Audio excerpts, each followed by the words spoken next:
సాక్షాత్ పరమశివుడి గురించి తపస్సు చేశాడు. శంకరుడు ప్రత్యక్షం ఏం కావాలన్నాడు. నువ్వెప్పుడో నాకు ఒక్కొక్కటి కుడి చెవిలో ఉపదేశం చేస్తానంటే కుదరదు. యది తుష్టో మహాదేవాదనుర్వేదో మమానగా సాంగో పాంగో పరిషద సరహస్య ప్రదీయతాం. నాకు సాంగోపాంగంగా మొత్తం ధనుర్వేదం అంతా వచ్చేయాలంతే. నువ్వు ఏదో చెప్తానంటే కుదరదు. వచ్చేసింది అను వచ్చేయాలి.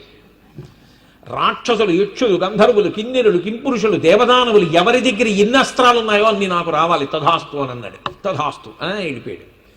ఇప్పుడు చెప్తా విశ్వామిత్రుడి పని వచ్చాడు. అసలు ఇంక ఏమీ మాట్లాడడాలు లేవు. వదిలిపెట్టడం మొదలెట్టాడు. అస్త్రాలు వచ్చి పడిపోతున్నాయి. ఆశ్రమంలో ఉన్న వాళ్ళందరూ పారిపోయారు ప్రాణరక్షణ కోసం. చెట్లు గిట్లు అన్నీ పడిపోయాయి. వశిష్ఠుడు చూశాడు.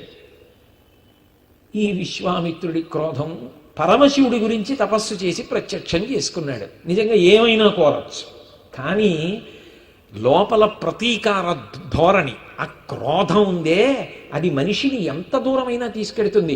ధన్యాస్తే పురుషశ్రేష్ఠ ఏ బుద్ధ్యా కోపబుద్ధితం నిరుంధంతి మహాత్మానో దీప్తమగ్ని వివాంభస.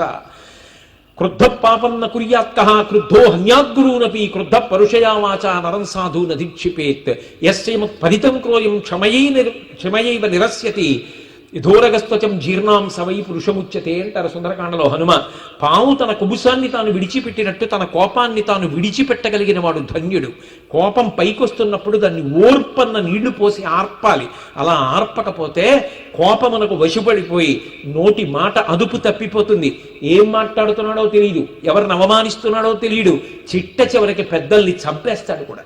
క్రుద్ధ పాపం న కుర్యాత్కః క్రుద్ధో హన్యాత్ గురువునపి.